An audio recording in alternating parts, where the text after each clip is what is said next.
জনৈক প্রেমিক দ্বিতীয় পর্ব। বাবা কি তবে সব জেনে গেছে? বাবা আবার বলল, এ বাড়ি থেকে দেওয়া কোনো জিনিস নেওয়ার দরকার নেই, গয়না গাটিও না। আমি মাথা নেড়ে হ্যাঁ বললাম। বাবা হঠাৎ রুষ্ট কণ্ঠে বললেন, তোমার উচিত ছিল সেদিনই আমাকে সব জানানো। বোকার মতো মায়ের ওপর রাগ করে চলে আসাটা একদমই ঠিক হয়নি। তোমার মা না হয় গ্রামের মানুষ, 80-র দশকের চিন্তাভাবনা এখনো ভুলতে পারিনি, কিন্তু তোমার বাবা তো আর তেমনটা নয়। তাহলে কেন তুমি আমাকে না বলে এভাবে সেই লোকের সাথে চলে এলে যে তোমাকে বাড়ি ভর্তি মানুষের সামনে অপমানিত করেছে? বুঝতে পারলাম বাবা প্রচণ্ড সিরিয়াস। কী জবাব দেব খুঁজে না পেয়ে চুপ করে রইলাম। আমাকে মাথা নিচু করে থাকতে দেখে বাবা তার কণ্ঠ থেকে রুষ্টভাবটা সরিয়ে নিল। ঠিক আছে, যা হওয়ার হয়ে গেছে, এখন সেটা নিয়ে আর মন খারাপ করে থেকো না। আমি মাথা উঁচু করে বাবার দিকে তাকালাম। সরি বাবা। বাবা সামান্য হেসে আমার মাথায় হাত রাখলেন। মানুষ মাত্রই ভুল। বাবা ফুফা অনেকবার নিষেধ করা সত্ত্বেও আমার শাশুড়ি মা পুনরায় রান্না করলেন। পোলাও, মুরগির রোস্ট, খাসির রেজালা আর ইলিশ মাছ ভাজা। এইসব রান্না মা এত কম সময়ে কিভাবে করলেন কে জানে। সারাটা সময় মা নিজে দাঁড়িয়ে থেকে সবাইকে বেড়ে খাওয়ালেন। সবাইকে অনেক জোরাজুরি করলেন এটা সেটা নেওয়ার জন্য। বরাবরের মতো সাহায্য করতে গেলে মা আমাকে জোর করে খেতে বসিয়ে দিলেন। খাওয়ার শেষে দই আর মিষ্টিও পরিবেশনা করা হলো। ব্যাগ গোছানোর সময় আমার শাশুড়ি মা আর শ্রেয়ার জন্য আমার খারাপ লাগতে লাগলো। শ্রাবণ যেমনই হোক, ওনার মা আর ছোট বোন মোটেও ওনার মতো নয়। শ্রেয়া ভীষণ মিশুক আর মা প্রচণ্ড মমতাময়ী। এই দুদিন আমার মোটেও মনে হয়নি আমি একটা অচেনা অজানা পরিবারে বউ হয়ে এসেছি। মা কেমন করে সারাটাক্ষণ আমার খেয়াল রেখেছেন। এ বাড়ি থেকে চলে যাওয়ার পর মাকে আর শ্রেয়াকে অনেক মিস করব নিশ্চিত। ব্যাগ গোছাচ্ছি তখন রিহা এসে বলল, সব গুছিয়ে নিয়েছিস আপু? হ্যাঁ, এই তো হয়ে গেছে। রিহা আবার বলল, বাবা সব জেনে গেছে আপু। আমি বললাম, কিন্তু বাবা কিভাবে জানলো? রিহা হাসতে হাসতে বলল, মা নিজেই বলে দিয়েছে। আমি বিস্ময়ে সপ্তম চূড়ায় পৌঁছে গেলাম। মার কারণেই না এই বাড়িতে এলাম। রিহা বলল, বিদায়ের সময় তুই তো মাকে বলেও এলি না। তুই চলে আসার পর থেকে মা কিচ্ছু মুখে দেয়নি, সারাক্ষণ কাঁদে। কি বলিস? হ্যাঁ, বাবা মাকে সান্ত্বনা দেয়, মেয়ে বিয়ে দিয়েছ, বুকে পাথর দিয়ে তো থাকতেই হবে। এভাবে খাওয়া দাওয়া বন্ধ করে সারাদিন কাঁদলে চলবে? আর ওর শাশুড়ি ননদ দুজনেই ভালো মানুষ, দেখো আমাদের মেয়ে ভালো থাকবে। তখনই মা চেঁচিয়ে ওঠে, কেমন ভালো থাকবে, জামাইরা হইল মহা শয়তান। আমি উচ্চস্বরে হাসতে লাগলাম। রিহা বলল, হাসিস না আপু। এরপর বাবা জিজ্ঞেস করে, কেন, সে কি করেছে? তখনই মা গড়গড় করে সব বলে দেয় বাবাকে। সব শুনে বাবা রাগে একদম ফেটে পড়ে। মাকে অনেকক্ষণ বকাবকি করে, কেন বাবাকে জানালো না আর কেন তাকে যেতে দিল। আমি বললাম, তারপর? রিহা বলল, বাবা প্ল্যান করেছে আজকে স্বাভাবিকভাবে তোকে আর ওই লোকটাকে আমাদের বাড়িতে নিয়ে যাবে, নয়তো যদি তোকে শ্বশুরবাড়ির লোকেরা যেতে না দেয়, আটকে রাখে। কিন্তু আগামীকাল বাবা আর কিছুতেই ফিরতে দেবে না তোকে। আমি বললাম, বাহ, দারুণ প্ল্যান। আচ্ছা আপু, ওই লোক তোর গায়ে আর হাত তোলেনি তো? আমি হাসলাম। রিহা হঠাৎ রেগে গেল, এত হাসিস না তো আপু। তাহলে কি করব? আমার কথার উত্তর দে। আমি বললাম, না, আর মারেনি। এখনই আমরা চলে যাওয়ার জন্য রওনা দেব। যাওয়ার আগে আমার শাশুড়ি মাকে সালাম করে এলাম। মা বললেন, এ কি গয়নাগাটি কিছু পরিসনি কেন? কি বাহানা দেব বুঝতে পারলাম না। বললাম, মা এত রাত হয়ে গেছে, রাস্তাঘাটের ব্যাপার, যদি রাস্তায় চোর ডাকাতের খপ্পরে পড়ি, তাই আর রিস্ক নিইনি। ও আচ্ছা, ঠিক আছে, সাবধানে যাস মা। এরপরে আমার মাথায় হাত রেখে বললেন, ভালোই ভালোই ঘরের মেয়ে ঘরে ফিরে আসিস। আমি মাথা নেড়ে হ্যাঁ বললাম, যদিও মিথ্যে কথা, আমি তো আর ফিরব না। শ্রেয়া সঙ্গেও কথা হলো। শ্রেয়া আমাকে জড়িয়ে ধরে বলল, ভাবি কাল সকাল সকালই ফিরে আসবে, কিন্তু আমি তোমাকে অনেক মিস করব। আবার ছোট বোনকে পেয়ে ননদকে ভুলে যেও না। রিহা শ্রেয়ার দিকে তাকিয়ে মুখটা বাংলার পাঁচের মতো করে ফেলল। আমি হেসে বললাম, আমিও তোমাকে অনেক মিস করব শ্রেয়া। মাঝখান থেকে শ্রাবণ হাসতে হাসতে বলে উঠল, তোর ভাবিকে ছাড় শ্রেয়া, কান্নাকাটি করিস না, কাল সকালে তাকে এ বাড়িতে উপস্থিত পাবি। আমি মনে মনে ব্যঙ্গাত্মক হাসলাম। বাবা ফুকা আমার শাশুড়ি মায়ের কাছ থেকে বিদায় নিয়ে নিলেন। বাবা বুদ্ধি করে গাড়িতে শ্রাবণকে তার আর ফুকার সাথে বসিয়েছেন। শ্রাবণ হয়তো মনে মনে বিষয়টাকে অদ্ভুত ভাবছে। তারা বসেছে একদম পেছনের সিটে, মাঝের সিটে আমি আর রিহা, আর সামনে ড্রাইভার একা। গাড়ির জানলা দিয়ে বাইরে তাকালে দূরে অন্ধকার ছাড়া আর তেমন কিছুই চোখে পড়ল না। তবে কিছু রাস্তা ল্যাম্পপোস্টের বাতি জ্বলছে। গাড়ির সংখ্যা খুব কম, অনেক রাত হয়ে গেছে বলে হয়তো। শিরশিরিয়ে ঠান্ডা হাওয়া বইছে। হাওয়াটাকে আরও ভালোভাবে উপভোগ করার জন্য জানলা দিয়ে মাথাটা বের করলাম। সাথে সাথে শ্রাবণ চেঁচিয়ে উঠল, জানলা দিয়ে মাথা বের করো না রিদি, এটা রিস্ক। বাধ্য হয়ে গাড়ির ভেতরে মাথা নিয়ে এলাম। মনে মনে বললাম, রিস্ক কীভাবে, রাস্তায় তো গাড়ি নেই তেমন, যত সব। কিন্তু মুখে কিছু বললাম না। বলাই বাহুল্য, ফিরতে ফিরতে গভীর রাত হয়ে গেছে। শ্রাবণ মাকে সালাম করে জিজ্ঞেস করলেন, কেমন আছে মা? মা একবার আমার দিকে তাকায় আর একবার শ্রাবণের দিকে, এরপরে কোনো রকম উত্তর দেয়, ভালো। শ্রাবণকে আর জিজ্ঞেস করে না সে কেমন আছে। হয়তো আমার ভয়, ভাবছে আমি কেমন প্রতিক্রিয়া দেখায়। মা আমার দিকে এগিয়ে এসে আমাকে জড়িয়ে ধরে কেঁদে দেয়। আমিও আর নিজের রাগ ধরে রাখতে পারি না, সব ভুলে যায়। রাতে আমার ঘরে শ্রাবণ একা শোয়ার ব্যবস্থা করা হলো। মা আমাকে বলল রিহার ঘরে রিহার সাথে ঘুমাতে। আমি রিহার সাথে ঘুমাতে গেলাম। শুয়েছি 5 মিনিট হলো, হুট করে টুং শব্দ করে মোবাইলে মেসেজ এলো। আননোন নম্বর লেখা, তুমি কোথায় হৃদি? কে পাঠালো? প্রত্নত্ব আর আমাকে মেসেজ পাঠানোর সাহস করার কথা না। এছাড়া ও তো আমাকে তুই বলে বলে, কোনো ক্লাসমেটরাও তো না।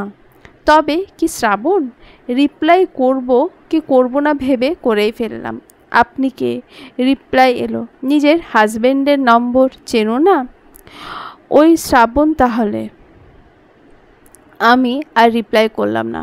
পুনরায় মেসেজ এলো, কি হলো বললে না? কোথায় তুমি? আমি কোথায় জেনে উনি কি করবেন? আর আজ এত মেসেজ কেন করছেন উনি? বিয়ের আগে কেন করলেন না?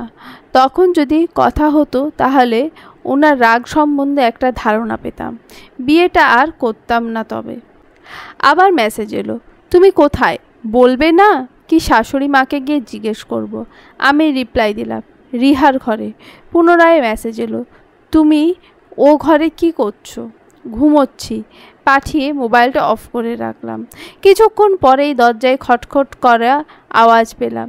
রিহা ঘুমিয়ে গেছিল। আওয়াজ পেয়ে ঘুম ঘুম কণ্ঠে বলে ওঠে, আপু বোধহয় মা এসেছে, একটু গিয়ে দেখ না। আমি দরজা খুলে দেখলাম বাইরে শ্রাবণ দাঁড়িয়ে। আমার মাথায় আকাশ ভেঙে পড়ল। উনি এখানে কি করছেন? আপনি এখানে কেন এসেছেন? উনি খপ করে আমার হাত ধরে বললেন, চলো ঘুমোবে চলো। আমি বিরক্তি নিয়ে বললাম, ঘুমাচ্ছিলামই তো। আপনি এসে ডিস্টার্ব করলেন, আমার হাত ছাড়ুন। উনি আমার কথার ভ্রুক্ষেপ করলেন না। এখানে কেন ঘুমোবে? চলো, তোমার সঙ্গে আমার অনেক কথা আছে। আমি চেঁচিয়ে উঠলাম, হাত ছেড়ে কথা বলুন, কেউ দেখলে কি ভাববে ভেবেছেন একবারও? শ্রাবণ হাসলেন, কে কি ভাববে? তুমি আমার স্ত্রী। আমি উপহাস করে হাসলাম। স্ত্রী? শ্রাবণ আচমকা কিছু না বলে আমার হাত ধরে টেনে নিয়ে যেতে লাগলেন। আমি আবার বললাম, আপনি যদি আমার হাত না ছাড়েন আমি কিন্তু চিৎকার করব। শ্রাবণ হাসতে লাগলো। ঠিক আছে, করো। আমি সত্যি সত্যি মাকে চিৎকার করে ডাকলাম। আমার চিৎকার শুনে বাবা মা দুজনেই ঘর থেকে বেরিয়ে এলো। বাবা বললেন, কি হয়েছে মা? ঘটনার আকস্মিকতায় শ্রাবণ হকচকিয়ে গেল। হয়তো উনি ভাবতেও পারেননি আমি সত্যি চিৎকার করে বসবো। আমি বললাম, বাবা, শ্রাবণ আমাকে জোর করে ওনার ঘরে নিয়ে যাচ্ছেন। আমার কথা শুনে মা চোখ কপালে তুলে ফেলল, কিন্তু বাবার মুখভঙ্গির কোনো পরিবর্তন হলো না। বরং ঠান্ডা গলায় শ্রাবণকে বলল, ও যখন চাইছে না তোমার সঙ্গে যেতে, তাহলে জোর কেন করছো? তোমার কোনো অধিকার নেই আমার মেয়েকে কোনো বিষয়ে জোর জবরদস্তি করার। শ্রাবণ যে বাবার কাছ থেকে এমন ব্যবহার মোটেও আশা করেনি সেটা ওনার মুখ দেখে স্পষ্ট বুঝতে পারলাম। অপমানে লজ্জায় ওনার মুখ লাল হয়ে উঠল। উনি আমার হাত ছেড়ে দিয়ে গটগট করে হেঁটে রুমে চলে গেলেন। পরদিন সকাল 8টা বাজতেই শ্রাবণ চলে যাওয়ার জন্য বায়না উঠালেন। আমি তখন সবে হাত মুখ ধুয়ে ওয়াশরুম থেকে বেরিয়েছি। শ্রাবণ এসে বললেন, রিদি, রেডি হয়ে নাও, আমরা এখনই বেরোবো। কি ব্যাপার, কাল রাতের অপমান কি উনি ভুলে গেছেন? গত রাতের ঘটনার পর তো ওনার মতো আত্মবাদী দাম্ভিক ব্যক্তির কাছ থেকে এমন স্বাভাবিক ব্যবহার আশা করা যায় না। উনি নিজে যেহেতু স্বাভাবিক আছেন, তাই আমি আর ব্যাপারটাকে ঘাটালাম না। আমিও অবিকৃতভাবেই বললাম, আমি যাব না।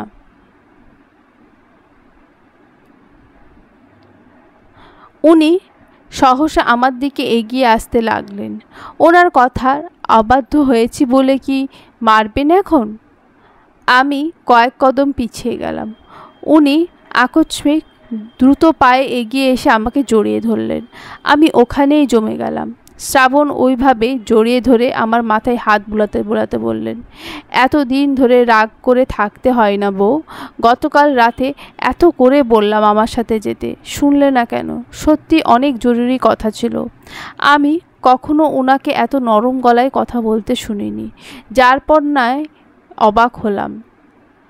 কথা শেষ করে শ্রাবণ আচমকায় আমার কপালে চুমু খেলেন। এরপর হেসে বললেন, থাক, বাড়িতে ফিরেই না হয় সব বলবো। এখন ফার্স্ট রেডি হয়ে নাও তো। মা শ্রেয়া তোমার পথ চেয়ে বসে আছে। সকাল থেকে 3বার ফোন করে জিজ্ঞেস করে ফেলেছে আমরা কখন ফিরছি। শ্রাবণ চলে গেলেন, কিন্তু আমি ঘোরগ্রস্ত মতো পাথরের মূর্তির ন্যায় ঠাঁই দাঁড়িয়ে রইলাম। আমার সৎবিত ফিরল রিহার ডাকে। কি ভাবছিস, ফিরে যাবি ওনার সাথে? আমি চমকে উঠলাম। ইম্পসিবল, কখনোই না। টেবিলে নাস্তা খেতে বসেছি। শ্রাবণের খাবার মা রিহাকে দিয়ে আমার রুমে পাঠিয়ে দিয়েছে। সে একা রুমে বসেই খাক। রিহা খাবার দিয়ে এসে বলল, এই দেখ আপু। তাকিয়ে দেখলাম ওর হাতে 2টো ক্যাডবেরি। জিজ্ঞেস করলাম, কে দিয়েছে? রিহা বিরক্তি নিয়ে বলল, তোর সোকল্ড হাজব্যান্ড। অসহ্য। আমি হেসে বললাম, এতই যখন অসহ্য তাহলে নিলি কেন? রিহা রেগে বলল, নেব না তো কি করব? পরক্ষণে রাগ মাখা মুখটাকে হাসি মুখে রূপান্তরিত করে ফেলল। ক্যাডবেরি যে আমার জীবন, শয়তান। রিহা আবার বলল, তোর হাজব্যান্ড তোকে যেতে বলেছে ও ঘরে, তোকে ছাড়া নাকি খাবে না। আমি বিতৃষ্ণা নিয়ে বললাম, বারবার তোর হাজব্যান্ড করবি না তো। না খেলে না খাক, আমার তাতে কি এসে যায়। বাবা টেবিলে এসে বসলেন। রিহা আর আমার দুজনের খাওয়াই হয়ে গেছে। অকারণে বসেছিলাম। বাবা মুচকি হেসে জিজ্ঞেস করলেন, আমার মেয়েরা খেয়েছে? আমরা দুজনেই মাথা নেড়ে হ্যাঁ বললাম। শ্রাবণ সত্যি সত্যি খাবার ছুঁয়েও দেখেনি। রিহা প্লেট আনতে ও ঘরে গিয়ে দেখে খাবার অমনিই পড়ে আছে। রিহাকে দেখে শ্রাবণ জিজ্ঞেস করে, তোমার বোনকে বলেছিলে রিহা? রিহা বলল, হ্যাঁ, আপু আসবে না।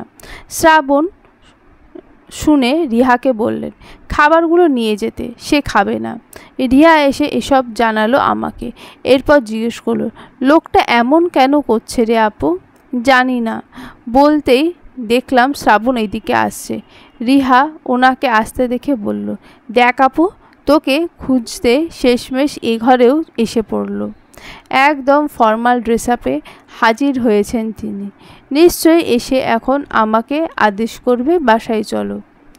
বলতে না বলতে উনি বলে উঠলেন, চলো হৃদি। তখনই দেবদূতের মতো বাবা এলেন। উচ্ছল কণ্ঠে শ্রাবণকে বললেন, এই গরিবের ঘরে একদিন থাকলে সেই জন্য আমি আর হৃদির মা দুজনেই খুশি হয়েছি। শ্রাবণ বলতে নিলেন, আমিও খুশি হয়েছি বাবা। কিন্তু বাবা তাকে মাঝপথেই থামিয়ে দিলেন। এবার তুমি আসতে পারো বাবা। শ্রাবণ হয়তো কিছু বুঝতে পারলেন না, বললেন, আপনার কথা আমি ঠিক বুঝলাম না বাবা।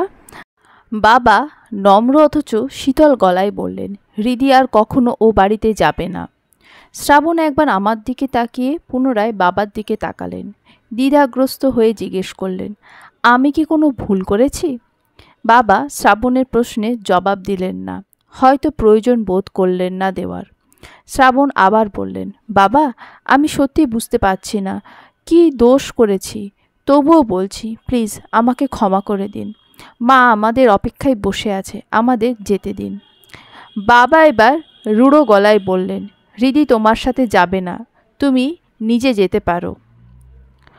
হঠাৎ শ্রাবণ একরোখা কণ্ঠে বলে উঠলেন, আমি আমার স্ত্রীকে না নিয়ে এক পাও নড়ব না এই বাড়ি থেকে। বাবা বিরক্ত প্রকাশ করে বললেন, হৃদি নিজেই যেতে চায় না তোমার সঙ্গে, তুমি ওকে জিজ্ঞেস করে দেখো।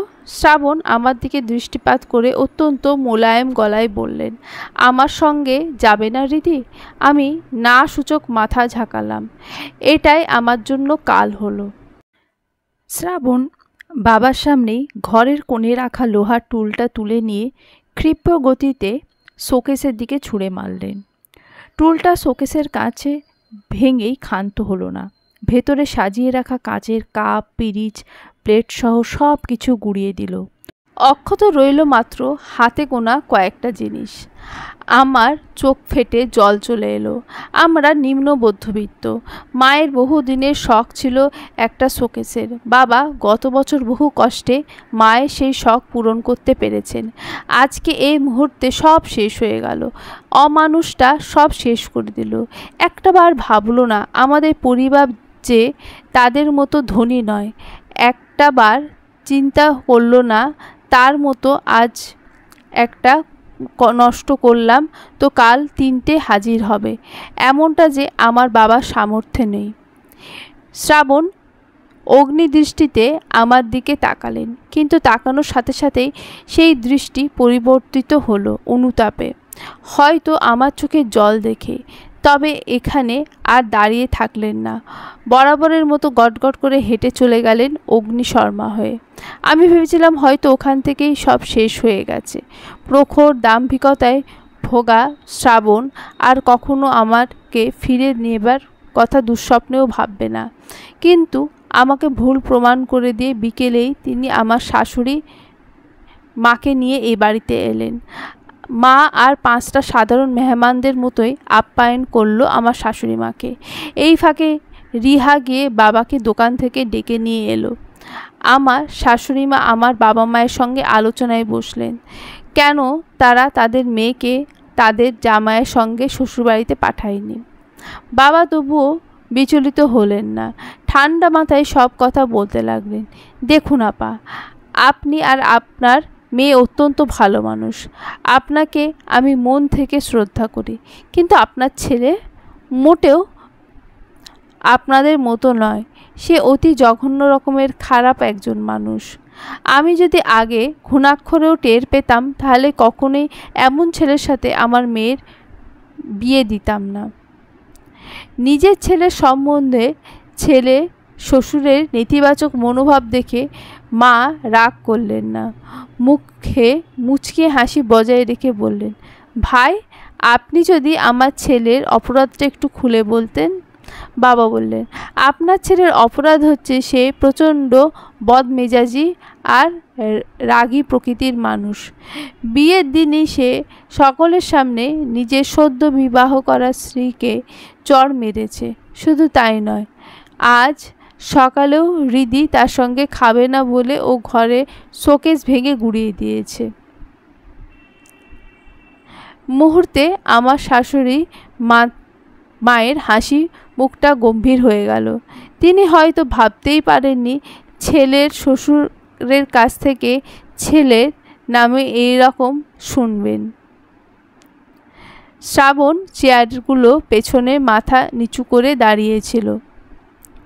উনি উঠে দাঁড়িয়ে শ্রাবণের সামনে গেলেন, গিয়ে জিজ্ঞেস করলেন, তুই হৃদিকে চড় মেরেছিলি? শ্রাবণ শান্ত জবাব দিল, হ্যাঁ। মা তৎক্ষণাৎ শরীরের সমস্ত শক্তি এক করে শ্রাবণের গালে চড় বসিয়ে দিলেন।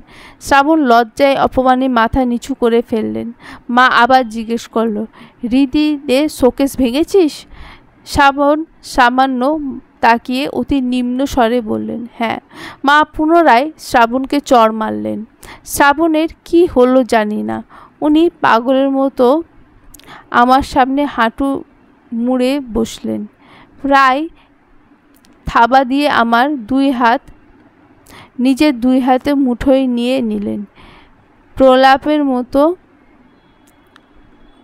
বললেন, এবার আমার সঙ্গে যাবে তো হৃদি? আমার শাশুড়ি মা বাবার সামনে হাত জোড় করে বললেন, আমার ছেলের পক্ষ থেকে আমি ক্ষমা চেয়ে নিচ্ছি ভাই, পারলে আমাদের মাফ করে দেবেন। বাবা অতি ব্যস্ত হয়ে বললেন, ওভাবে বলবেন না আপা, এতে তো আপনার কোনো দোষ নেই, আপনি কেন এভাবে হাত জোড় করছেন? মা ঝটকা দিয়ে আমার হাত ছাড়িয়ে নিয়ে শ্রাবণকে বললেন, তুই কোন অধিকারে ওর হাত ধরেছিস? এরপর আমার দিকে তাকিয়ে হাত জোড় করে নিতে আমি খপ করে মায়ের হাত ধরে নিলাম।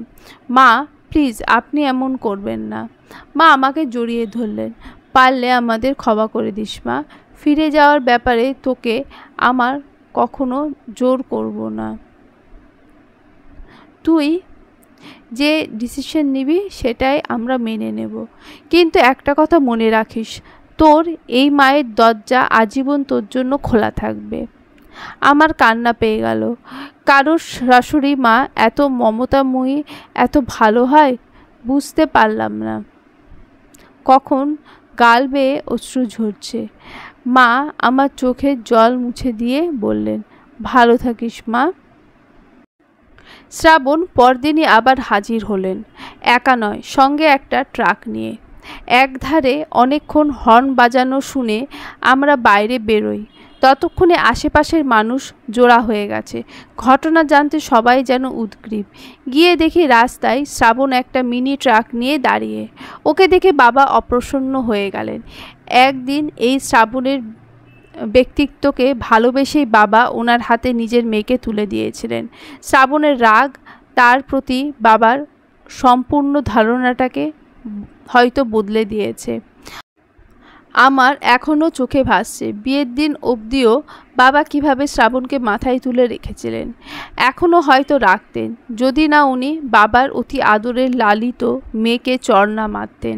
বাবা কোনোদিনই তার দুই মেয়ের গায়ে ফুলের টোকা পর্যন্ত লাগতে দেয়নি। নিজে তো কখনো গায়ে হাত তোলেনি, মাকেও তুলতে দেননি।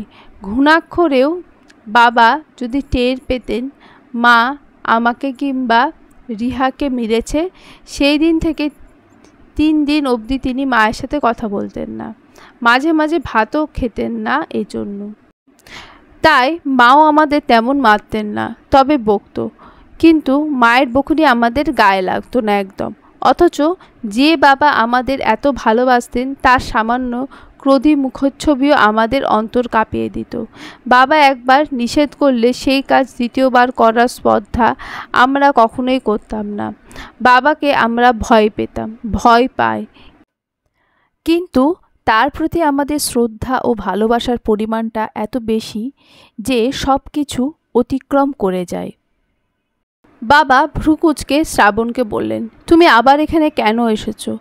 আর পাড়ার রাস্তায় দাঁড়িয়ে এইভাবে অনবরত হর্ন বাজিয়ে যাচ্ছ কেন? এটা একটা ভদ্র এলাকা। শ্রাবণ ট্রাকের দিকে তাকিয়ে কিছু একটা ইশারা করলেন। সঙ্গে সঙ্গে 4 জন লোক মিলে একটা বৃহদাকার শোকেস নামালো ট্রাক থেকে। শ্রাবণ বাবার দিকে দৃষ্টিপাত করে বললেন, আসসালামু আলাইকুম বাবা, গতকালের ঘটনার জন্য আমি আন্তরিকভাবে দুঃখিত। দয়া করে আমাকে ক্ষমা করে দিন। বলতে বলতে শ্রাবণ রাস্তাতেই হাঁটু গেড়ে বসে পড়লেন। আশেপাশে মানুষজন কৌতূহল চোখে তাকিয়ে আছে এদিকে। এলাকার লোকজনও যারা উপস্থিত তাদের মধ্যে প্রায় সকলেই এসেছিলেন বিয়েতে। চড় মারা শোটা তো উপভোগ করেছিলেন তারা, এখন শ্রাবণের ক্ষমা চাওয়া শোটাও উপভোগ করছেন। হাঁটু গেড়ে বসেই শ্রাবণ বলল, আমি অতি জঘন্য একটা কাজ করেছি। সামান্য একটা কারণে নিজের স্ত্রীর গায়ে হাত তুলেছি। শ্রাবণকে থামিয়ে দিয়ে বাবা বললেন, শুধুমাত্র তোমার চাচাতো ভাইকে জানোয়ার বলেছে বলে তুমি ওকে চড় মারবে? তোমার ভাইয়েরও তো দোষ ছিল। রীতি যখন ফাজলামো করা পছন্দ করছিল না, তবুও সে কেন বারবার ফাজলামো করছিল? এখন কি শ্রাবণ বলে দেবে ওনার চাচাতো ভাই যে আমার প্রাক্তন? বিয়ের আগে সে আমার প্রেমিক ছিল। এখন আবার বাহানা দেবে না তো? প্রত্ন আর আমি একে অপরকে ভালোবাসতাম, আর সেটা শ্রাবণ মেনে নিতে পারেনি, তাই জনসম্মুখে আমাকে চড় মেরেছিল। অবশ্যই এই বাহানা দিলেই বাকি। আমি তো আর কোনো অন্যায় করিনি। কাউকে ভালোবাসাটা কি অন্যায় পর্যায়ে পড়ে? এমন তো না আমি বিয়ের পরও প্রত্নের সাথে যোগাযোগ রেখেছি। সমস্তটাই বিয়ের আগের ব্যাপার। তাহলে শ্রাবণ কেন অহেতুক অকারণে আমাকে শাস্তি দেবে? শ্রাবণ নতি স্বীকার করে বললেন, আমার বোঝায় ভুল হয়েছে বাবা, আমি ভুল করে ফেলেছি। এখন তো চাইলেও সেই দিনের ঘটনা বদলাতে পারবো না, কিন্তু আমি আপনাকে কথা দিচ্ছি, এই ইহকালে আমি কোনো দিন হৃদির ওপর রাগ দেখাবো না। গায়ে হাত তোলা তো দূরের কথা। আপনি প্লিজ এই অধমকে ক্ষমা করে দিন। বাবা শ্রাবণকে জিজ্ঞেস করলেন, তোমার মনে হয় না আমার কাছে ক্ষমা না চেয়ে যার সাথে অন্যায়টা করেছো তার কাছে তোমার ক্ষমা চাওয়া উচিত? শ্রাবণ ত্রস্ত কণ্ঠে জবাব দিলেন, ওর কাছে তো অবশ্যই ক্ষমা চাইব বাবা। আগে প্লিজ আপনি অনুমতি দিন ওকে নিয়ে যাওয়ার। বাবা নিশ্চল হয়ে বললেন, আমার মেয়ের সিদ্ধান্তই আমার সিদ্ধান্ত। ও যদি তোমাকে ক্ষমা করে দিয়ে তোমার সাথে যেতে চায়, আমি বাধা দেব না। আবার ও যদি তোমার সাথে থাকতে না চায়, ওকে আমি জোরও করব না। শ্রাবণ আশান্বিত হয়ে তাকালেন আমার দিকে। নরম গলায় বললেন, আমাকে ক্ষমা করে দাও হৃদি, আমি ভুল করে ফেলেছি। আর কখনো এমন হবে না, প্রমিস। আমি নির্বাক তাকিয়ে বোঝার চেষ্টা করতে লাগলাম, আমার সামনে হাঁটু গেড়ে বসে থাকা লোকটা কি সত্যি অনুতপ্ত নাকি কেবলই ছল? আমি তপ্ত শ্বাস ফেললাম। প্লিজ উঠুন। শ্রাবণ নাছোড়ভাবে বসে বললেন, তুমি ক্ষমা না করলে আমি উঠব না। আমি নিষ্ক্রিয় হয়ে তাকিয়ে বললাম, এখানে বসে আর তামাশা করবেন না, দয়া করে উঠুন। শ্রাবণ কি আশাহত হলো? ওনার মুখের রং যেন বদলে গেল। নিরাশ কণ্ঠে বললেন, হৃদি, তুমি কি সত্যিই ভাবছো আমি তামাশা করছি?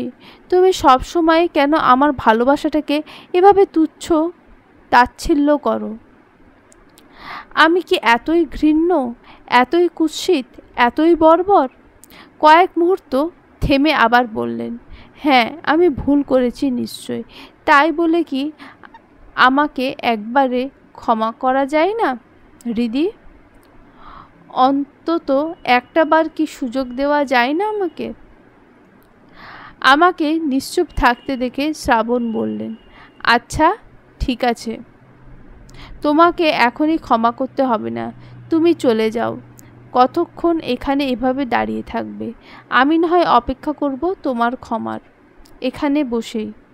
রিহা চেঁচিয়ে উঠল, এখানে বসে অপেক্ষা করলে তো সিএনজি আপনাকে চাপা দিয়ে চলে যাবে দুলাভাই। রিহা গিরগিটির মতো রং বদলাতে দেখে আমি হতবাক হয়ে গেলাম। ও নাকি শ্রাবণকে কখনো দুলাভাই বলে ডাকবে না। গতকাল পর্যন্ত ওই লোক করছিল, আর আজ চোখের পলকে দুলাভাই হয়ে গেল। রিহার কথার প্রতিউত্তরে শ্রাবণ বলল, কি করব বলো, আমি তো নিরুপায়। তোমার বোন ক্ষমা না করলে আমরণ অনশন করা ছাড়া আমার তো আর কোনো উপায় নেই।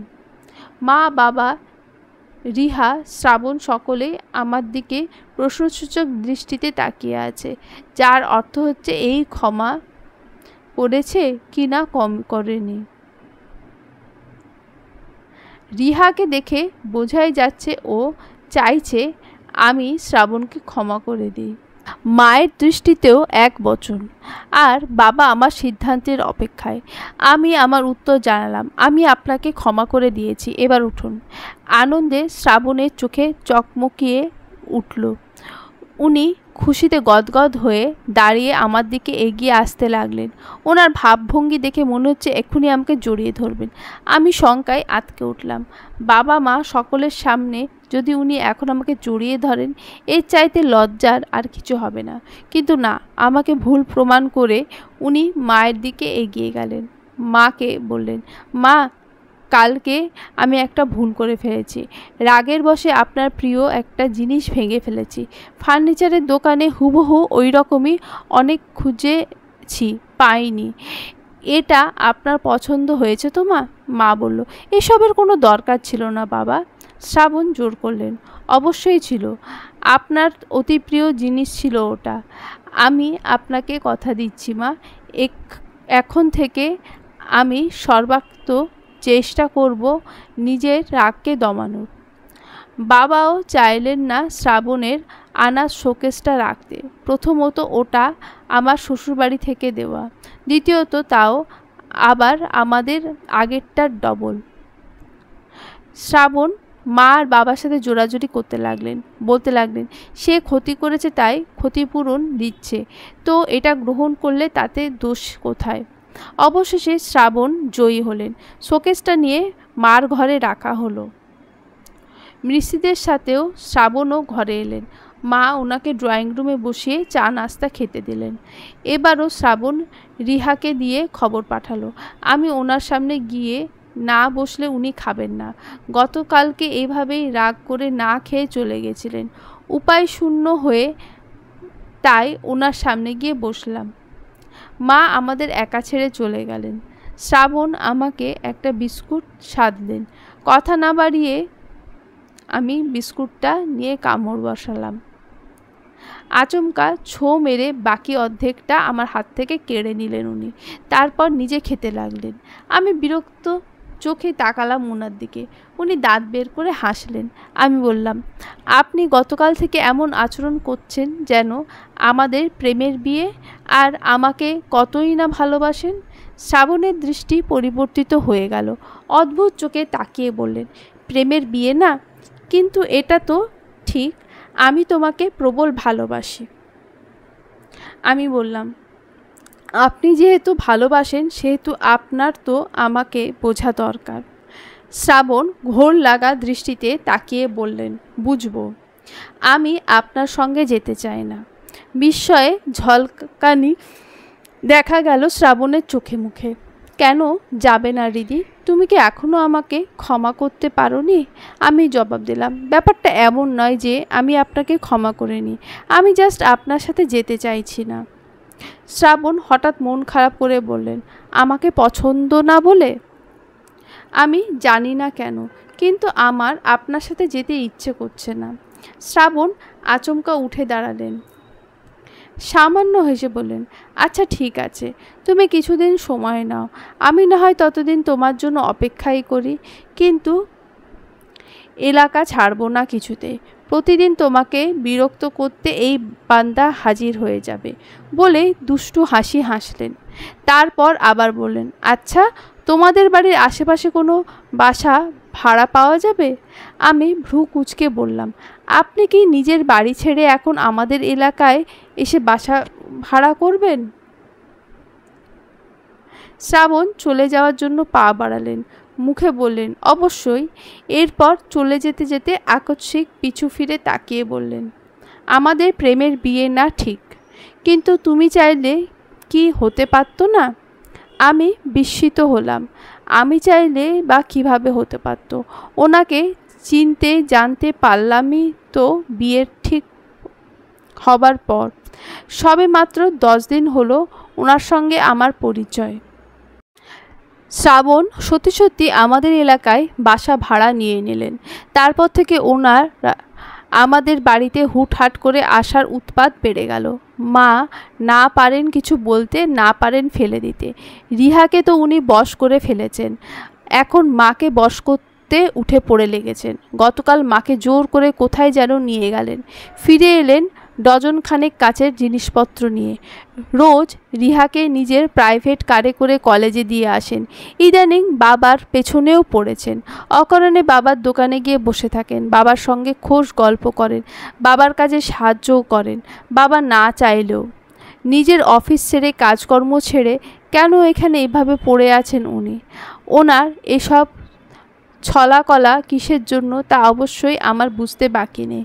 উনি নিশ্চয়ই বুঝেছেন আমি তার সঙ্গে কিছুতেই ফিরে যাব না, তাই আমার পরিবারকে মানাতে উঠে পড়ে লেগেছে, যাতে তারা অনেকটা জোর করে হলেও আমাকে বাড়িতে পাঠান।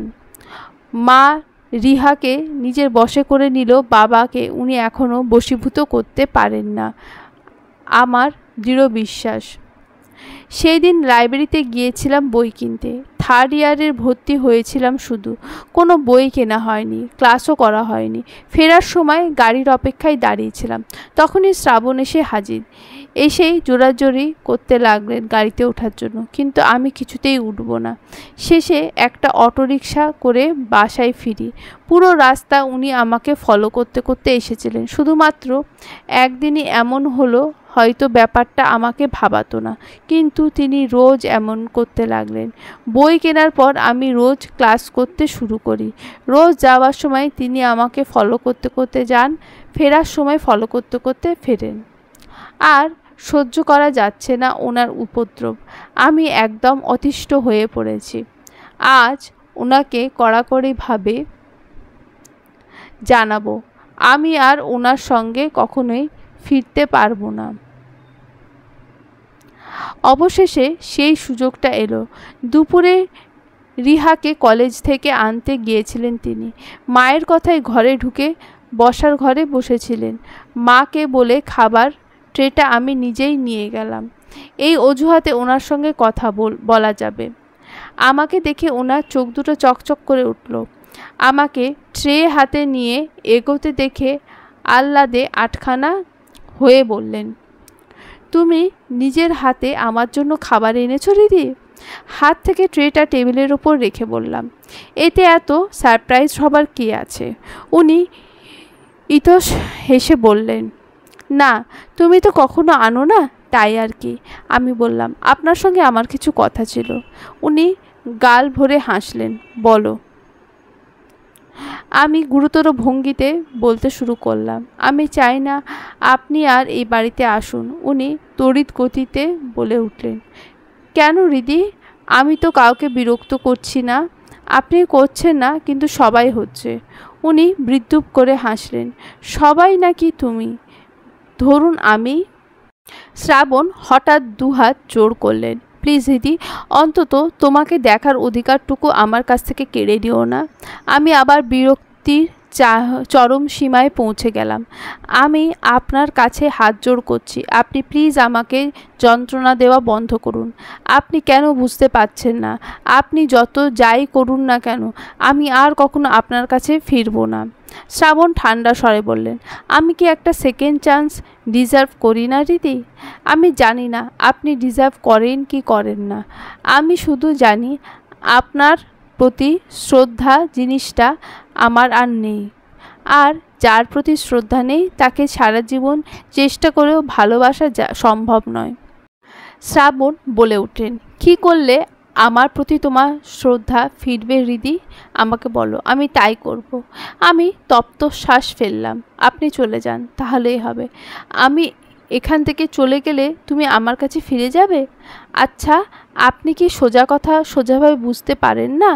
আমি একবার বলছি, আরেকবার বলছি, যাই হয়ে যাক না কেন, আমি আপনার কাছে কখনোই ফিরব না। আচমকা শ্রাবণের মুখচ্ছবি পরিবর্তন ঘটল। কয়েক সেকেন্ডের ভয়ঙ্কর মূর্তি ধারণ করলেন তিনি। বসা থেকে উঠে এগিয়ে এসে আমার গাল চেপে ধরলেন। কেন, তোর ওই আশিককে এখনো ভুলতে পারিসনি? কি করলে ভুলতে পারবি? ওকে মেরে ফেললে? আমি ঝটকা মেরে ওনার হাত সরিয়ে দিলাম। এবার বুঝতে পেরেছেন কেন আমি আপনার কাছে ফিরতে চাই না? আপনার এই অফেন্সিভ বিহেভিয়ারের জন্য। শ্রাবণ হঠাৎ শান্ত হয়ে বসে পড়লেন। তুমি আমার কাছে ফিরছো না বলে তো এমন করছি। ফিরলে কি আর?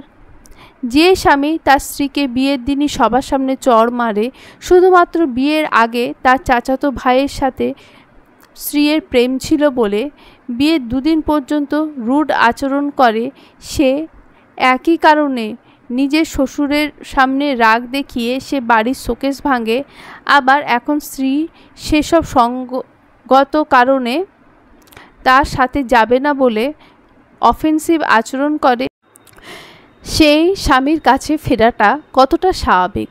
আমি আর কোনো দিনই কোনো রকম ভায়োলেন্স সৃষ্টি করব না, অফেন্সিভ বিহেভিয়ার করব না। তুমি শুধু আমাকে একটা সুযোগ দাও রিদি। আমি জবাব দিলাম না। ওনাকে বোঝাতে বোঝাতে আমি ক্লান্ত। শ্রাবণ আবার বললেন, সেদিন আমি তোমাকে ওভাবে চড় মেরে অনেক বড় একটা ভুল করে ফেলেছি, সেজন্য আমি অনুতপ্ত।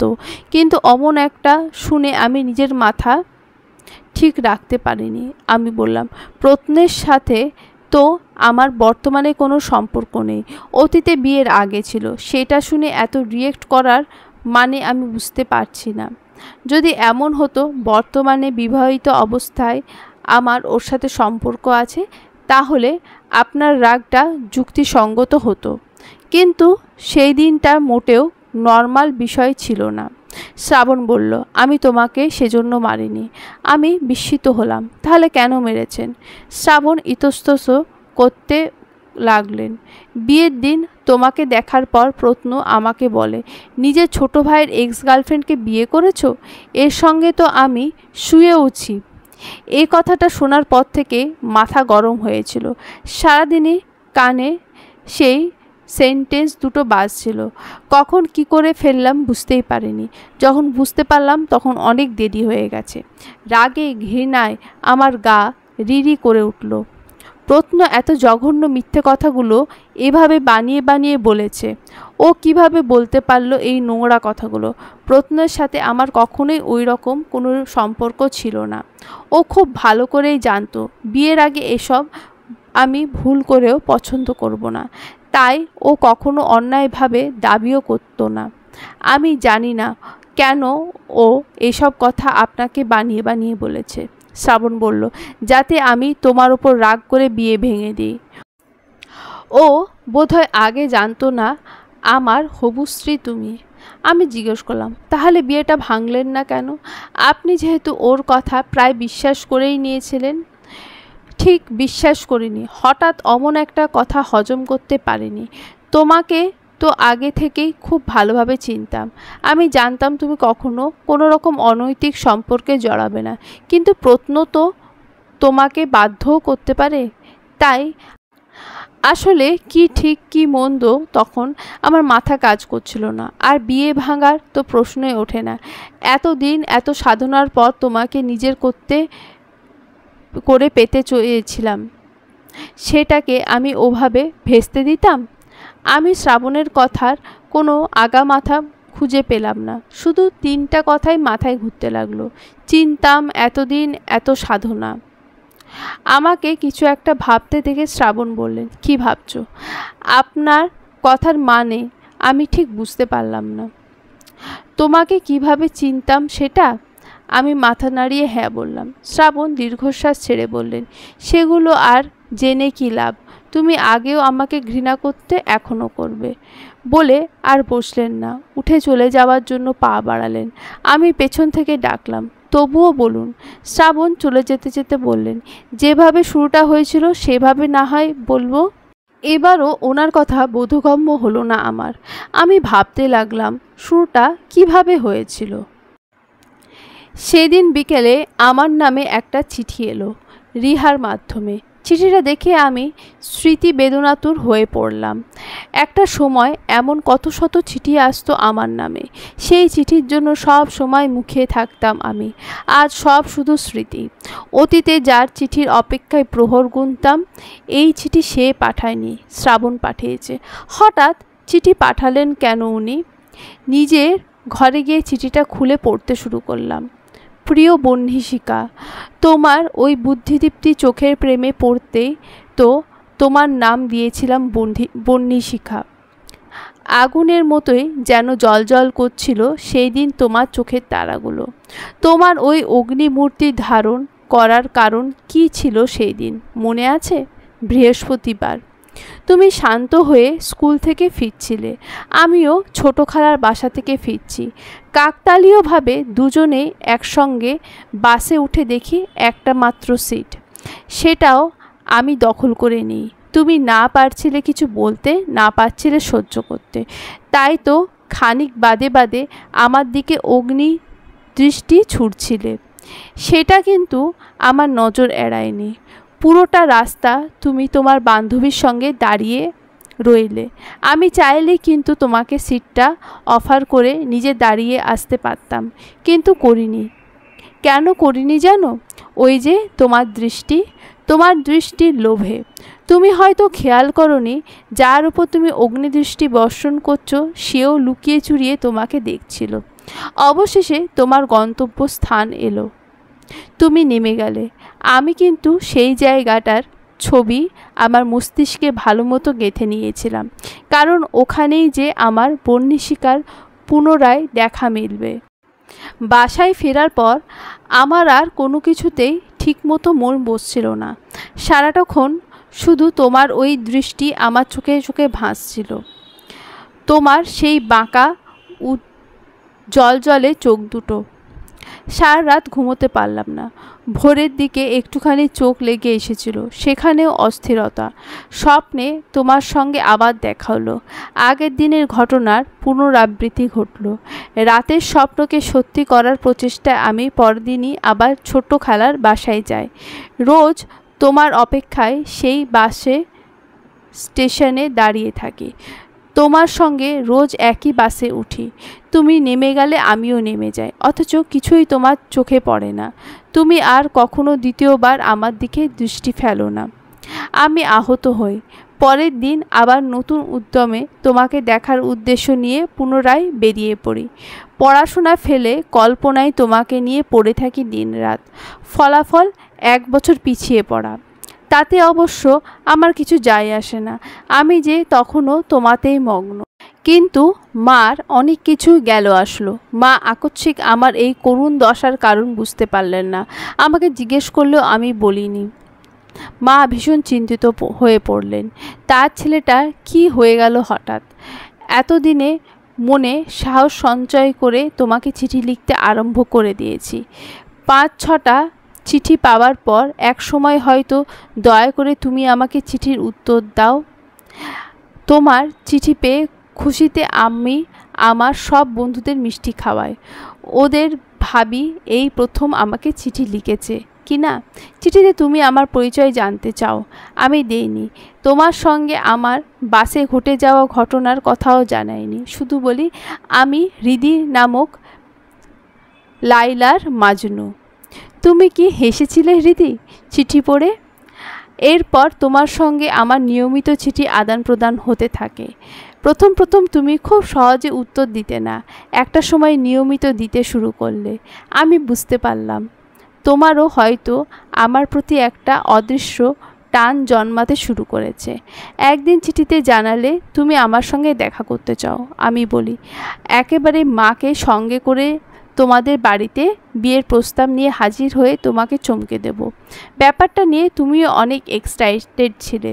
দুজনেই প্রথম প্রেম কি না করেছিলাম, কিন্তু তাই তুমি নিশ্চয়ই সেদিন আমাকে দেখে চিনতে পারোনি, তাই না? তোমার আমার প্রেম ধীরে ধীরে গভীর হতে থাকে। চিঠিতে রহস্যময়ভাবে। আমাদের দেখা সাক্ষাৎ কিছুই হয় না, অথচ ভালোবাসার কোনো কমতি ছিল না। তোমার কিশোরী মনে সবটুকু ভালোবাসা তুমি উজাড় করে দিয়েছিলে, কিন্তু আমার ভালোবাসার পরিমাণের কাছে তা ছিল অতি ক্ষুদ্র এবং থাকবে। বিশ্বাস হয় না? প্রমাণ দেব। হঠাৎ একদিন তুমি আমাকে চিঠিতে জানাও তুমি আমার সঙ্গে সব সম্পর্ক ছিন্ন করে ফেলবে।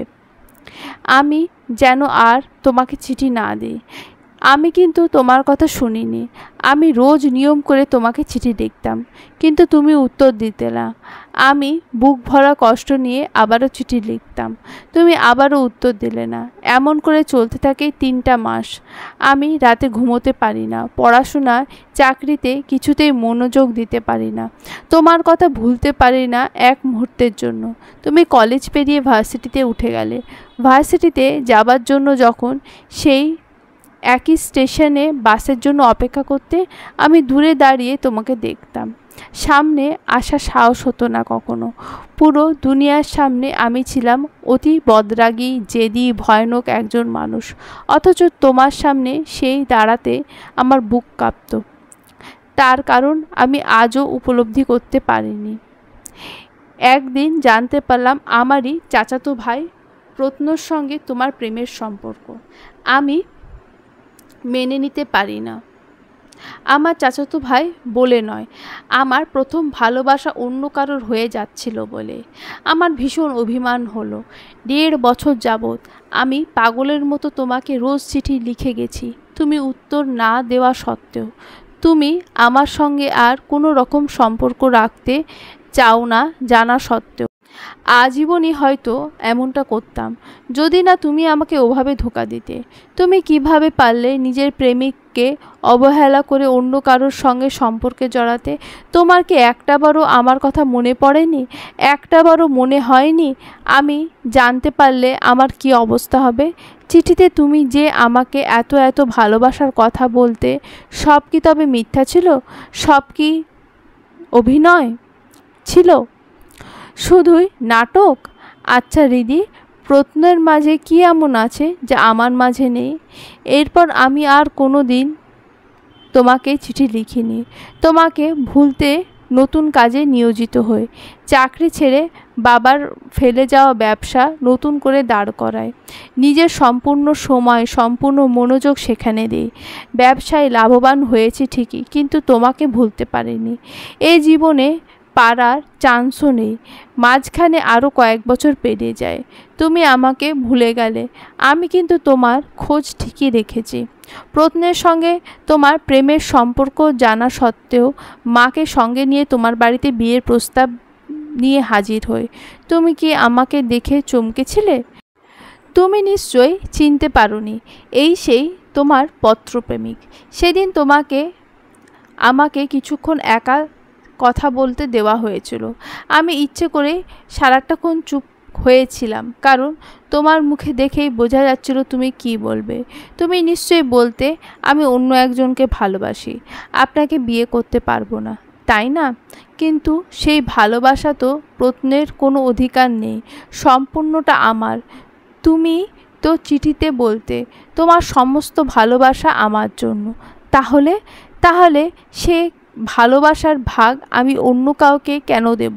তাই সেদিন তোমাকে কোনো কথা বলতে দেই না আমি। তুমি কিছু বলতে নিলে উঠে চলে আসি। তুমি নিশ্চয়ই ভেবেছ ছেলেটা অসভ্য। ভাগ্য ভালো থাকায় হয়তো সেদিন তোমার বাবা মা রাজি হয়ে যায়। তোমার সঙ্গে আমার বিয়ের দিন তারিখ ঠিক হয় ঠিক 1 সপ্তাহের মাথায়। বিয়ের পূর্বে 7 দিন আমি আর তোমার ফোন দিইনি, যদিও মা আমাকে তোমার ফোন নাম্বার দিয়েছিল। তবুও এই ফোন না করার কারণ একটাই, ফোন করলেই তুমি বলতে আমি আপনাকে বিয়ে করতে পারবো না। এই ভয়ে আমি তোমাকে ফোন করার সাহস করে উঠতে পারিনি। প্রত্ন হয়তো আগে থেকে জানতো না তোমার সঙ্গে আমার বিয়ে ঠিক করা হয়েছে। বিয়ের দিন তোমাকে দেখা মাত্রই তোমার নামে কিছু বাজে কথা আমার কাছে এসে উল্লেখ করে। ও ভেবেছিল এগুলো করলে আমি রেগে বিয়ের আসর ছেড়ে উঠে পালিয়ে যাব। পুরোপুরি সফল না হলেও কিছুটা সফল হয়ে যায় ওর পরিকল্পনায়। রেগে বিয়ে ভেঙে না দিলেও তোমার গায়ে হাত তুললে বসি সবার সামনে। রাগে তখন আমার হিতাহিত জ্ঞান ছিল না, থাকলেও পরক্ষণে রাগ কমলে আমি বুঝতে পারি কি ভুল করেছি। তৎক্ষণাৎ আমি ক্ষমা চাওয়ার সিদ্ধান্ত নেই। বিয়ের রাতে তুমি যখন মায়ের ঘরে বসেছিলে, আমি তোমাকে খুঁজতে ওই ঘরে যাই, উদ্দেশ্য একটাই, ক্ষমা চাওয়া। কিন্তু তখন আচমকা মা এসে পড়েন। তখন যদি মার সামনে ক্ষমা চাইতাম, তাহলে মেহমানদের সামনে মা আমাকে চড় মেরে বসতেন নিজের বউকে অসম্মান করেছি বলে। তখন বিষয়টা বুঝতে পারিনি, কিন্তু এখন মনে হচ্ছে ওটাই ঠিক হতো।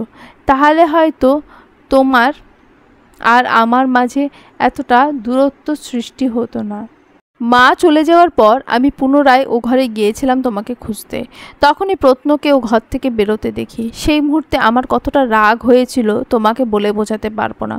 ও কোন সাহসে আমার বউয়ের সঙ্গে লুকিয়ে দেখা করবে। সেই রাতে রাগ করে আমি তোমার কাছে ক্ষমা চাইনি।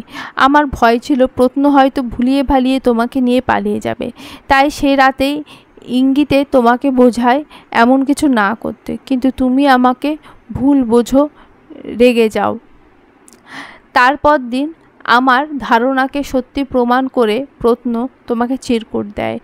নিজের মতো করে বুজুং বাজুং বুঝিয়ে পালিয়ে যেতে চাই তোমাকে নিয়ে। তুমি ভাবতে পারছো ও কত বড় দুঃসাহস? আমার সামনে আমার বউকে চিরকুট দেয় আর ভাবে আমি কিছুই বুঝতে পারবো না। ওকে মেরেছি বলে তোমার কষ্ট হয়েছিল রিদি? আমার বউকে ওর সাথে পালিয়ে যাওয়ার প্রস্তাব দেবে, আমার বউকে নিয়ে পালানোর প্ল্যান করবে। ওকে আমি মারতাম না তো কি করতাম বলো? যেদিন তোমাকে আমাকে ফিরতি তোমার বাবার বাড়ি নিয়ে যাওয়া হলো, সেদিন তুমি আমাকে একা ছেড়ে দিলে। আমার সঙ্গে ঘুমোতে এলে না। আচ্ছা মানলাম তোমার ইচ্ছে হয়নি তাই আসনি, কিন্তু আমার অনেক কথা বলার ছিল তোমাকে, ক্ষমা চাওয়াও বাকি ছিল। তোমাকে ডাকতে গেলে তুমি এলে না, আমাকে অবহেলা করলে বরাবরের মতো। পরের দিনও আমার সঙ্গে বাসায় ফিরতে চাইলে না। হয়তো অন্যায় করে ক্ষমা চাইনি এজন্য, কিন্তু আমি অনেকবার চেয়েছিলাম, সুযোগটাই আসেনি, তুমি দাওনি। তুমি কিছুতেই আমার সঙ্গে ফিরবে না জানার পর আমি নিজের মাথা ঠিক করতে পারিনি। সেদিন বাবার সামনে অমন বেয়াদবি কিভাবে করতে পারলাম তা আমি নিজেও ভেবে কুলকুনারা করতে পারছি না। বিয়ের পর থেকেই নানা জটিলতায় আমার এত রিয়্যাক্ট করার কারণও হয়তো তুমি অনুধাবন করতে পারছো।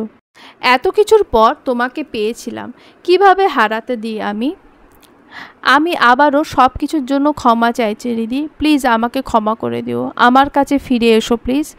মানুষ ভুল করে, কিন্তু সেই ভুলের জন্য সে যদি সত্যি অনুতপ্ত হয়ে ক্ষমা চায়, তাকে কি একটা বার সুযোগ দেওয়া উচিত নয় রিদি? তাকে কি সারা জীবনের জন্য এভাবে ছেড়ে চলে যেতে হবে?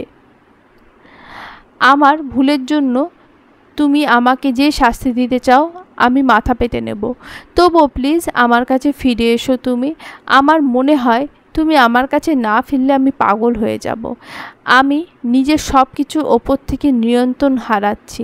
আমার রাগ জেদ সব কিছু একমাত্র তুমি ছাড়া পৃথিবীর অন্য কোনো মানুষ নিয়ন্ত্রণ করতে পারবে না। প্লিজ তুমি আমাকে একটাবার সুযোগ দাও, একটাবার ভালোবাসো আমাকে, সেই আগের মতো চিঠিতে যেমন করে ভালোবাসতে। ইতি তোমার স্বামী কিংবা প্রেমিক। চিঠি হাতে নিয়ে নির্বাক বসে আছি আমি। গাল বেয়ে অনবরত অশ্রু ঝরছে। বুকের ভেতরটা একই সঙ্গে কষ্ট ও আনন্দ দুটোই হচ্ছে। কেন কষ্ট হচ্ছে, কেনই বা আনন্দ হচ্ছে কিছুই বুঝে উঠতে পারছি না। শুধু বুঝতে পারছি নিজের পুরনো হারানো কিছু ফিরে পেলে যেমন অনুভব হয়, এই অনুভূতিটা তারই অনুরূপ। যুক্তিযুক্তভাবে ভাবতে গেলে শ্রাবণকে আমি ধোঁকায় দিয়েছিলাম, সেটা যে কারণেই হোক না কেন। তবুও উনি কেন আমাকে এত ভালোবাসেন? ওনার উচিত আমাকে ঘৃণা করা, আমাকে অবজ্ঞা করে ওনার ভালোবাসার যোগ্য এমন কারোর সঙ্গে সংসার করা। কিন্তু আমি কি সেটা সহ্য করতে পারবো? নিজের প্রথম প্রেমকে কি কখনো ভুলতে পেরেছিলাম আমি? এগুলোর উত্তর আমার জানা নেই। আমি শুধু জানি পুরো পৃথিবী আমার বিপক্ষে চলে গেলেও আমাকে ওনার কাছে ফিরতে হবে। রিহা আচমকা ঘরে ঢুকে আমাকে কাঁদতে দেখে বিস্মিত হলো। আপু, কাঁদছিস কেন? দুলাভাই চিঠিতে কি লিখেছে? আমি উত্তর না দিয়ে চটজলদি চোখ মুছে নিলাম। রিহা আবার বলল, আপু, একটা ঘটনা ঘটে গেছে। রিহার দিকে তাকিয়ে বললাম, কি ঘটেছে? প্রত্ন ভাই আমাদের বাসায় এসে হাজির হয়েছে। আমি আঁতকে উঠলাম। কি বলছিস? ড্রয়িং রুমে বসে তোর জন্য অপেক্ষা করছে। আমি শঙ্কিত হয়ে বললাম, ও না হাসপাতালে ভর্তি? কিভাবে এলো? রিহা ভ্রু কুঁচকাল। আমাকে বলেছে নাকি? দেখলাম খুঁড়িয়ে খুঁড়িয়ে ঘরে ঢুকছে, হাতেও ব্যান্ডেজ করা। চিঠিটা ড্রয়ারে রাখতে রাখতে বললাম, মা ওকে দেখে তোকে কিছু জিজ্ঞেস করেছে? না, প্রত্ন ভাইকে তো মা চিনতেই পারেনি। তাকে জিজ্ঞেস করেছে, সে বলেছে আমি হৃদির বন্ধু। হাঁপ ছেড়ে বাঁচলাম আমি। রিহাকে নিয়ে ড্রয়িং রুমে গেলাম। আমাকে দেখে প্রত্ন স্বস্তি হাসি দিল। আমাকে জিজ্ঞেস করলো, কেমন আছিস? প্রত্ন, আমি দুজনকে স্বাভাবিকভাবে তুমি বলে উঠতে পারি না, আগেও পারতাম না, তবুও চেষ্টা চলতো মাঝে মধ্যে। প্রত্ন জেদে অবশ্য। প্রত্ন আর আমার সম্পর্কটা আর 5টা প্রেমিকার মতো ছিল না। সাধারণত বেস্ট ফ্রেন্ড যেমন থাকে, প্রত্ন ছিল আমার কাছে সেই রকমই একজন। বেস্ট ফ্রেন্ডের মতোই সবসময় সব রকম বিপদ আপদে ওকে পাশে পেতাম। আর কেউ সাহায্য করুক না করুক, যে কোনো কাজে সবার আগে ওর সাহায্য পেতাম। আমাদের এই বন্ধুত্বটার মতো সম্পর্ক নিয়ে প্রত্নের কখনো কখনো অভিযোগ ছিল না, কখনো কখনো অন্যায় আবদারও করতো না আমার কাছে। মানুষ হিসেবে প্রত্ন ছিল মিশুক, বন্ধুত্বপূর্ণ একজন মানুষ। ওকে আমার কখনো এক মুহূর্তের জন্য খারাপ ছেলে মনে হয়নি। কিন্তু ইদানিং ও যা করছে তা সত্যি খুব বিরক্তিকর এবং হতাশাজনক। আমি উত্তর দিলাম, ভালো, তুই এখানে কেন এসেছিস? প্রত্ন মায়া জড়ানো কণ্ঠে বলল, তোকে দেখতে ইচ্ছে করলো, কতদিন পর দেখলাম তোকে। আমি বললাম, বাচ্চামো করিস না। তুই কোন আক্কেলে একেবারে আমাদের বাড়িতে চলে এলি, তাও আবার এমন ভরা সন্ধেবেলায়? প্রত্ন কৈফিয়ত দেওয়ার ভঙ্গিতে বলল, আমি তো দুপুরেই রওনা হয়েছিলাম, রাস্তায় জ্যাম থাকলে আমার কি দোষ? আমি আবার জিজ্ঞেস করলাম, কেন এসেছিস ক্লিয়ারলি বল তো। বললাম না তোকে দেখতে, দেখা হয়েছে, এবার চলে যা। এমন করছিস কেন হৃদি? ক্লেশ নিয়ে বলল প্রত্ন। দেখা করতে এসেছি ঠিকই, কিছু কথাও বলার ছিল। মা রিহাকে দিয়ে প্রত্নের জন্য নাস্তা পাঠালো, নিজে এলো না। এর মানে মা প্রত্নকে ভালো চোখে দেখছে না। ওর ওপর খুবই মেজাজ খারাপ হলো আমার। আমি বিরক্ত প্রকাশ করে বললাম, যা বলার জলদি বলে বিদায় হ। প্রত্ন শীতল গলায় বলল, শ্রাবণ ভাইকে ডিভোর্স দিয়ে দে। আমি স্তম্ভিত হয়ে গেলাম। রিহা নাস্তার ট্রে টেবিলে রেখে আর চোখে ক্রুদ্ধ দৃষ্টিতে আমার দিকে তাকালো, যার মানে হচ্ছে এই পাগলটাকে জলদি তাড়া। বোঝাই যাচ্ছে রিহাও ওর স্পর্ধা থেকে হতবাক। আমি নিস্পৃহ কণ্ঠে প্রত্নকে বললাম, সেটা তুই বলার কেউ নোস। আজ হয়তো কেউ নেই, একদিন তো সবই ছিলাম। আমি শূন্য দৃষ্টিতে প্রত্নের দিকে তাকালাম। কখনোই ছিলিস না। আমি কখনো তোকে বলেছি তুই আমার সব? প্রত্ন বৃত্তুপ করে হাসলো। ভালোবাসলে তো বলবি। আমি ভেবেছিলাম এতদিন যাবৎ একসাথে আছি, হয়তো আমার প্রতি তোর মায়া পড়ে গেছে, কিন্তু এখন মনে হচ্ছে ভুল ভাবতাম সব। জানা সত্ত্বেও এখনও দাঁড়িয়ে আছিস কেন? দূর হ। প্রত্ন বলল, চলে যাব, শুধু আমাকে কথা দে, যাই হয়ে যাক না কেন তুই কখনো শ্রাবণ ভাইয়ের সঙ্গে যাবি না। প্রশ্নই ওঠে না, তোকে আমি এই কথা দিতে যাব কেন? প্রত্ন সশব্দে শ্বাস ত্যাগ করলো, বলল, কারণ শ্রাবণ ভাই তোর জন্য ঠিক মানুষ নয়। আমি বাঁকা হেসে বললাম, তাহলে কে ঠিক? তুই? আমি বলছি না আমি ঠিক, আমি শুধু তোকে সতর্ক করতে চাইছি। আমি চাইছি আমার উপর রাগ করে যাতে তুই কোনো ভুল সিদ্ধান্ত না নিস। বাজে কথা বলা বন্ধ কর। তোর ওপর রাগ করে আমি এত গুরুত্বপূর্ণ একটা সিদ্ধান্ত নিতে যাব কেন? কারণ তুই রাগ করেই সব সিদ্ধান্তগুলো নিস, আর সেগুলোর ফলাফল সবসময় ভয়ঙ্কর হয়। বাজে কথা বলা বন্ধ কর। আমার একটা কথার উত্তর দে, তুই শ্রাবণকে কেন এই নোংরা মিথ্যা বলেছিলি যে আমি তোর সাথে শুয়েছি? প্রত্ন থতমত খেয়ে গেল। বিয়ে ভাঙার জন্য। বিয়ে তো ভাঙেনি, উল্টো শুধু শুধু চড় খেতে হয়েছে তোর কারণে। সরি হৃদি, আমি বুঝতে পারিনি এর জন্য শ্রাবণ ভাই তোর গায়ে হাত তুলবে। আমি তো ভেবেছিলাম আমাদের সম্পর্কর কথা জেনে গেছে বলে হয়তো। আচ্ছা যাই হোক না কেন, এ কারণে কেউ নতুন বউয়ের গায়ে হাত তোলে?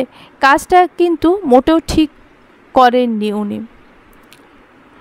তোর আর আমার প্রতি দরদ দেখাতে হবে না। এবার প্লিজ তুই চলে যা, বাবা এসে পড়বে এক্ষুনি। প্রত্ন বসা থেকে উঠে দাঁড়িয়ে নিজের দিকে ইশারা করল। এই দেখ শ্রাবণ ভাই মেরে কি করেছে, তোর কি একটুও মায়া হচ্ছে না আমার প্রতি? আমি শক্ত কণ্ঠে বললাম, না, তোকে তো আমি নিষেধ করেছিলাম যোগাযোগ করতে, তবুও এ ভুলটা করেছিস। ভুলের মাসুল তো দিতে হতোই। প্রত্ন উপহাস করে বলল, শ্রাবণ ভাইয়ের সাপোর্ট নিচ্ছিস এখন? বাহ। এরপর কিছুক্ষণ নীরব থেকে আবার বলল, তুই যদি তাকে ভালোবেসেও ফেলিস তবুও আমি আবার ডিসিশন বদলাবো না। যাই হয়ে যাক না কেন, তোকে আমি ওনার সাথে কখনোই যেতে দেব না। তাতে আমার যা করতে হয় করব। তোকে সেফ রাখাটা হচ্ছে আমার কাছে সবচাইতে বড় প্রায়োরিটি। বলে আর এক মুহূর্ত দেরি করল না, চলে গেল। প্রত্নের হুমকি ধমকিতে অবশ্য আমার কিছু যায় আসে না, ওকে আমি মোটেও ভয় পাই না। প্রত্নকে পুনরায় গেট দিয়ে ঢুকতে দেখলাম। দ্রুত হেঁটে দরজার কাছে এসে বলল, হৃদি, মগরিবের আজান হয়েছে? আমি বললাম, হ্যাঁ, সেই কখন। প্রত্ন কি যেন একটা ভাবলো, এরপর ইতস্তত করে বলল, খুব খিদে পেয়েছে হৃদি, সারা দিন কিছু খাইনি, নাস্তাগুলো খেয়ে যায়। ডান হাত ভাঙা বলে প্রত্ন নিজের হাতে খেতে পারল না। চামচ দিয়ে হলেও বাম হাত দিয়ে খেতে কিনা অসুবিধা হয় ওর। একটা ক্ষুধার্ত মানুষ লাজ লজ্জা কিনারায় রেখে নিজে থেকেই খেতে চেয়েছে, তাকে তো আর এভাবে খালি মুখে ফেরত পাঠিয়ে দেওয়া যাবে না। তাই বাধ্য হয়ে আমি খাইয়ে দিতে লাগলাম। প্রত্ন খাবার মুখে নিয়ে মুচকি হাসছে, আমি সেদিকে পাত্তা দিলাম না। কে জানতো এই খাওয়াই ছিল প্রত্নের জীবনের শেষ খাওয়া। প্রত্ন চলে যাওয়ার সময় পুনরায় বলল, তুই কিন্তু কিছুতেই যাবি না শ্রাবণ ভাইয়ের সঙ্গে, বুঝেছিস? আমি জবাব দিলাম না। প্রত্ন আবার বলল, আগামী পরশু দিন কি মনে আছে? আমি মাথা নাড়ালাম। প্রত্ন ভ্রু কুঁচকে বলল, এভাবে ভুলে যেতে পারলি? আমি ভাবলাম 28শে অক্টোবর কি এমন বিশেষ দিন। আমাকে ভাবতে থেকে প্রত্ন বলল, থাক, আর ভাবতে হবে না। এরপর নিজেই কোনো এক ভাবনায় নিমজ্জিত হয়ে গেল। তারপর প্রশ্ন করলো, একটা কাজ করতে পারবি হৃদি? কি? পরশু আমার সঙ্গে একবার দেখা করতে পারবি? তোকে একটা সারপ্রাইজ দেওয়ার আছে। আমি জিজ্ঞেস করলাম, কি সারপ্রাইজ? প্রত্ন হেসে বলল, সেই দিনই দেখবি। আমি দেখা করতে পারবো না। প্রত্ন অনুনয় করল, প্লিজ হৃদি, ইটস ইম্পর্টেন্ট, তোকে আমার অনেক কিছু বলার আছে। আমি বললাম, এখনই বল। সেসব কথা এখন বলা সম্ভব নয়। শোনার পর তুই কেমন রিয়্যাক্ট করবি সেটাও বুঝতে পারছি না। এখনই আমার টেনশন হচ্ছে, আবার একটু পর আঙ্কেল এসে পড়বে। কি এমন কথা প্রত্ন? এবার কিন্তু আমারও টেনশন হচ্ছে। প্রত্ন হাসলো, আরে তোর টেনশন নেবার কিছুই নেই, তুই নিশ্চিন্ত মনে থাক। এরপর আবার বলল, পরশু দেখা করবি তো? কথা দিতে পারছি না। তোকে কথা দিতে হবে, নয়তো আমি এখান থেকে কিছুতেই যাব না। প্রত্ন, প্রাগলামো করিস না, কথা দে আমি চলে যাব। বাধ্য হয়ে বললাম, আচ্ছা দেখা করব, এবার প্লিজ দয়া করে বিদায় হন আপনি। প্রত্ন দাঁত বার করে হাসলো। যেতে যেতে বলল, পরশুদিন ঠিক বিকেল 4টেয় তোদের কলেজের পাশের কফি শপটায়। প্রত্ন চলে যেতেই মা আমার উদ্দেশ্যে এক গাদা প্রশ্ন ঝুড়ি নিয়ে বসলো। ছেলেটা কে রে? আমার ফ্রেন্ড মা। মা বলল, কেন এসেছিল? আবার কেন? দেখা করতে? এমন ভাঙা হাত পা নিয়ে? আমি বললাম, মা ও একটু পাগলাটে ধরনের, যখন যেটা মনে হয় সেটাই করে, এজন্যই। মা কোনো বিরক্তি দৃষ্টিতে আমার দিকে তাকিয়ে রইল। আমি বললাম, মা, একটা ডিসিশন নিয়েছি আমি। মা জিজ্ঞাসু হয়ে বলল, কি? শ্রাবণের সাথে ফিরে যাব।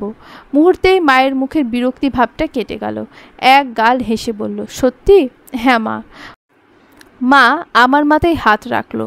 ছেলেটা ভালো, কতবার বলছি একবার ক্ষমা করে দেখ, একবার ক্ষমা করে দেখ। তুই আর তোর বাবা তো কানেই তুলিস না আমার কথা। অনেক ভালো থাকবি মা, দেখিস। আমি মাকে জড়িয়ে ধরলাম। মা বলল, তোর বাবারে বলেছিস? না মা, বাবা দোকান থেকে এলে জানাবো। তুমিও একটু জানিও। অসম্ভব, আমার কলিজায় ডর নাই নাকি? আমি বললেই ভাববে তার মেয়ে আমি জোর করে শ্বশুরবাড়ি পাঠাইতেছি। আমি শব্দ করে হাসলাম। মা, তুমি শুধু শুধু বাবাকে এত ভয় পাও।